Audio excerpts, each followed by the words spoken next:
Hello friends, आज मैं आपको सिखाऊंगा गारमेंट डिटेलिंग के बारे में कि हम गारमेंट जब बनाते हैं तो उसमें क्या क्या पार्ट्स यूज़ होते हैं, वो आज मैं आपको सिखाऊंगा। तो आप कितने भी आप स्केच बना लीजिए, आपको अगर गारमेंट की डिटेलिंग नहीं आती है तो आप पैटर्न मेकिंग और आप ड्राफ्टिंग नहीं सीख पाएंगे। तो जो भी जैसे मैंने ये जो शर्ट बनाई है, इसमें जो मैंने लाइनिंग्स की डिटेलिंग दी है, मैंने ये क्यों बनाया, इसका पर्पस क्या है, ये पॉकेट जो है इस टाइप की क्यों है, इन सब का जो यूज़ है वो किस तरीके से हम इसका जो नाम रखते हैं, क्या इसका जो पर्पस है, वो मैं आज आपको गारमेंट डिटेलिंग में सिखाऊंगा। तो अब मैं सबसे पहले यहाँ पर हम इसका फ्रंट बना लेते हैं। तो ये मैं शर्ट का हम फ्रंट को हम फ्लैट स्केच बनाएंगे।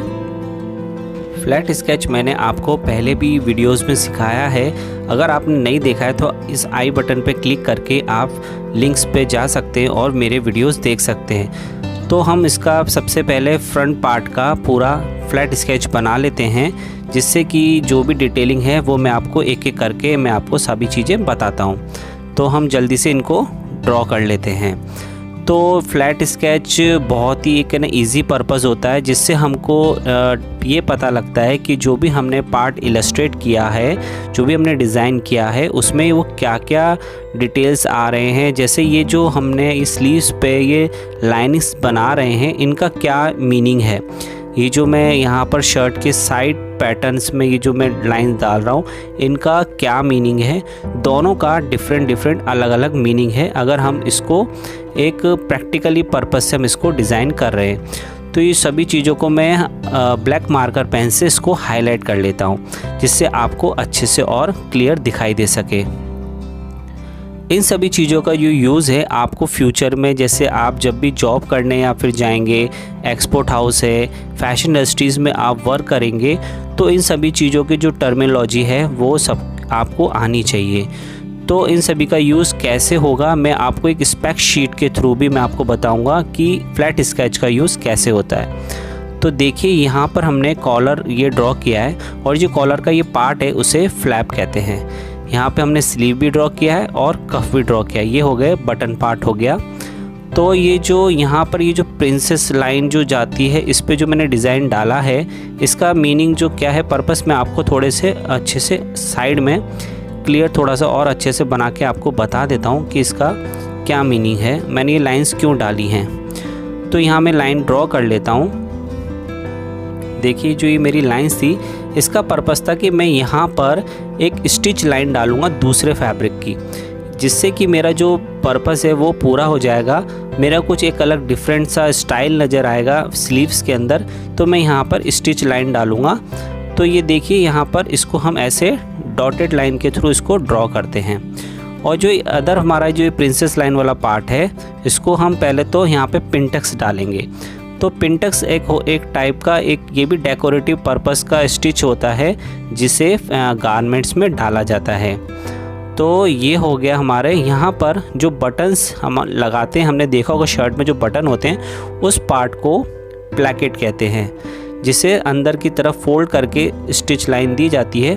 तो उसे डॉटेड लाइन के थ्रू ड्रॉ करके उसे प्लैकेट कहते हैं। और ये है पफ स्लीव। हमने स्लीव को थोड़ा बाउंस इफेक्ट दिया है, तो उसे हमने पफ स्लीव नाम दिया है। तो ये हमारे फ्रंट के जो बेसिक पार्ट हैं वो हमारे ये हो गए।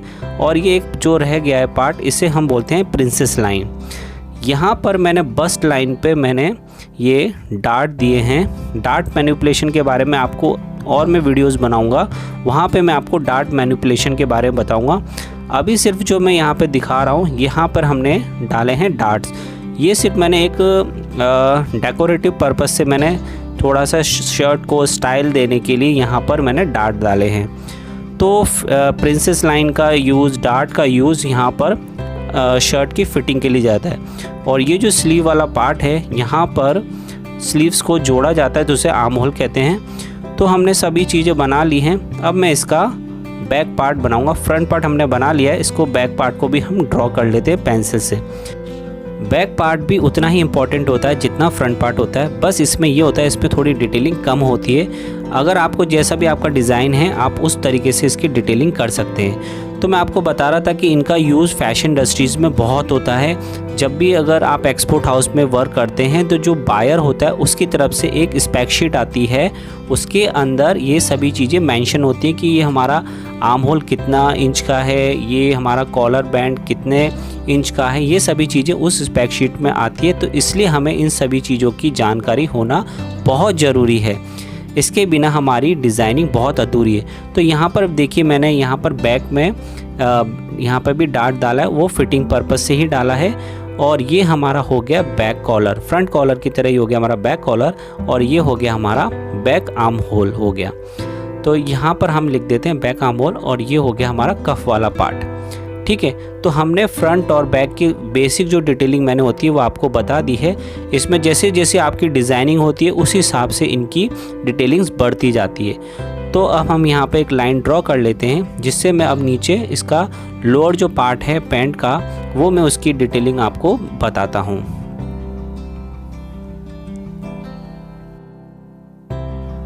अब हम यहाँ पर पैंट का भी फ्लैट स्केच बना लेते हैं, और जो भी डिटेलिंग है वो मैं आपको स्टेप बाय स्टेप आपको मैं बता देता हूँ। मेरी आप सभी से ये रिक्वेस्ट है कि आप जब भी फैशन रजिस्ट्रेशन करें आप उसके साथ एक फ़्लैट स्केच आप ज़रूर बना लें।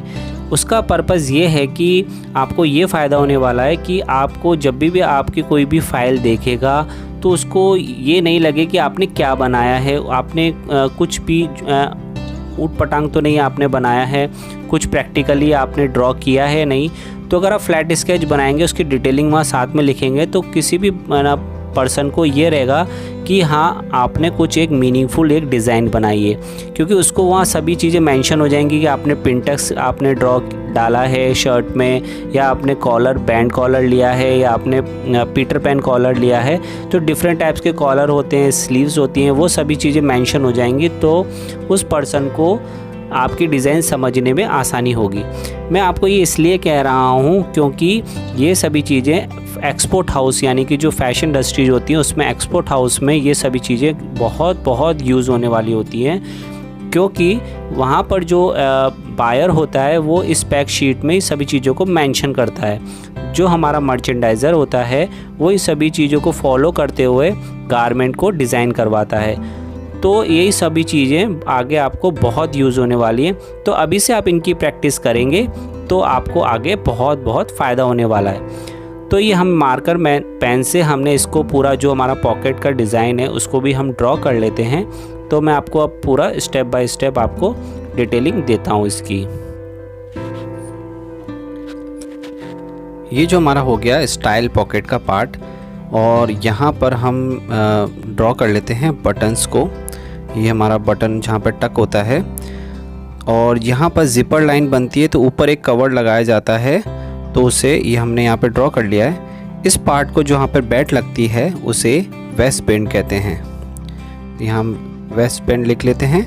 और ये जो हमारा पार्ट है जहाँ पर जिपर लगती है इस पार्ट को फ्लाई कहते हैं, फ्लाई। ठीक है, और जो ये जो इसका जो स्टिच का जो टाइप होता है वो है जे स्टिच होता है। इसे जे आकार में इसको स्टिच किया जाता है। ठीक है, और ये पार्ट है यहाँ पर दो यानी फ्रंट और बैक को जब जॉइंट किया जाता है तो यहाँ पर इससे यहाँ पर स्टिच लाइन जो आती है उसे आउटर सीम कहते हैं। तो ये हो गया हमारा आउटर सीम, यहाँ पर आउट सीम हो गया हमारा। यहाँ पर इसे हमने पेन से, इसे ब्लैक मार्कर पेन से हमने इसे ड्रॉ कर दिया है। और जो ये आपने देखा होगा कि पैंट्स में हमेशा एक क्रीज लाइन होती है, तो हम यहाँ पर क्रीज लाइन को भी हम ड्रॉ कर लेते हैं। हमारे ये दो पार्ट हैं लेग के, यहाँ पर ये जो क्रीज लाइन है इसे हम लिख लेते हैं, क्रीज लाइन होती है हमारी। ठीक है दोस्तों, अब ये जो हमारा क्रीज लाइन हो गया, ये हमारा जो पार्ट है यहाँ पर जो जब ये इस पार्ट को वेस्ट बैंड से जोड़ते हैं तो यहाँ पर भी सीम आती है, तो इसे वेस्ट सीम कहते हैं। ठीक है, तो सभी चीज़ें आपको मतलब आगे जब आप पैटर्न मेकिंग करेंगे या ड्राफ्टिंग करेंगे तब आपको ये सब चीज़ों की नॉलेज और भी अच्छे से आपको मिल जाएगी। तो ये नीचे हेम लाइन हो गया, और ये हमारा पार्ट हो गया लेग बॉटम। ठीक है दोस्तों, अब हम ड्रॉ करेंगे यहाँ पर पॉकेट सीम को। ये जो डॉटेड लाइन है यहाँ पर हम इसको मेंशन करेंगे, ये है हमारी पॉकेट सीम। और आप देख रहे हैं ये जो मैंने एक यहाँ पर अलग डिफरेंट टाइप का हमने स्टाइल पॉकेट दिया है। तो हम चाहे तो यहाँ पर हम कोई दूसरे कलर का भी हम यहाँ पैच लगा सकते हैं या फिर कोई दूसरा फैब्रिक हम यूज़ कर सकते हैं। तो हम इसको डेकोरेटिव है ना, इसको लाइन बोलेंगे या फिर इसको डेकोरेटिव सीम यहाँ पर हम इसको मेंशन कर देंगे। तो यहाँ पे आप पैच भी लगा सकते हैं या कोई दूसरा फैब्रिक भी स्टिच कर सकते हैं अलग कलर का, जिससे आपका जो स्टाइल है और भी सुंदर दिखाई देगा। तो ये हमारी हो गई पूरे गारमेंट की डिटेलिंग। तो आप भी इस तरीके से स्केच बनाइए और उसकी गारमेंट की डिटेलिंग करिए। ये देखिए मैं आपको जिस बारे में बात कर रहा था स्पेक शीट के बारे में, जो बायर की तरफ से मर्चेंडाइज़र को मिलती है, इसमें सभी चीज़ें डिटेलिंग पूरा लिखा होता है। जैसे कि ये कितने कलर में शर्ट बनने वाली है, इसमें हमको क्या क्या यूज़ करना है, कौन सा हमको पॉकेट लेना है या फिर कॉलर लेना है, ये है पूरा इसका मेज़रमेंट चार्ट। यहाँ पर हमें पूरा मेज़रमेंट चार्ट मिलता है कि भाई हमको कौन सा स्टाइल का और हमें क्या साइज़ लेना है, स्मॉल का है साइज़, मीडियम का साइज़ क्या है, हमें लेंथ कितनी लेनी है शर्ट की, ये सभी चीज़ें इसमें मेंशन होती है, जो आपको आगे एक्सपोर्ट हाउस में आपको देखने को मिलेगी। अब यहाँ पे देखिए जो मैंने पिंटेक्स मैंने यहाँ पर डिज़ाइन किए थे और स्टिच लाइन मैंने यहाँ पर आपको दिखाई, इसका एक्चुअल में दिखाई कैसे देती है। ये मैंने एक वाइट फैब्रिक पे स्ट्रेट स्टिच लाइन दी थी, इसमें आपको थोड़ा प्रॉपर नहीं दिखाई देगा तो मैं दूसरे पेज पे आपको दिखाता हूँ। ये देखिए ये मैंने ब्लू फैब्रिक पे मैंने वाइट थ्रेड से स्ट्रेट स्टिच लाइन दी, यहाँ पर मैंने हॉरिजेंटल और वर्टिकल दोनों तरीके से स्टिच लाइन को दिया। तो ये सब डेकोरेटिव स्टिच हैं। ये देखिए पिंटेक्स के बारे में पूरी जानकारी है, तो पिंटेक्स कैसे डाले जाते हैं यहाँ पर। ये देखिए पिंटेक्स आपको थोड़ा सा और नज़दीक से मैं आपको दिखा देता हूँ इसको। ये देखिए बॉटम जो होता है ना फैब्रिक के जो एजेस होते हैं, एज को थोड़ा सा हल्का सा स्टिच में लेकर इस पे टॉप स्टिच लगाई जाती है, जिससे क्या होता है थोड़ा सा फैब्रिक में उठाव आ जाता है। तो ये देखिए मैंने यहाँ पर ये जो पिंटेक्स मैंने ये डाले थे, तो ये सभी चीज़ें होती हैं जो डेकोरेटिव पर्पस से आती हैं। आप इनको फैब्रिक्स पे भी आप अच्छे से यूज़ कर सकते हैं, तो इनसे क्या एक नयापन आ जाता है गारमेंट के अंदर। तो आप इन सभी चीज़ों का यूज़ करके अपने डिज़ाइन को और भी बेहतर बना सकते हैं। तो ये था हमारा गारमेंट डिटेलिंग का पूरी जानकारी। अगर आपको ये अच्छी लगी तो प्लीज़ मुझे कमेंट बॉक्स में आप मुझे लिखकर बताएं। और आज के लिए बस इतना ही। अगर आपको मेरी वीडियो पसंद आई तो प्लीज़ इसे लाइक, शेयर और सब्सक्राइब करना ना भूलें।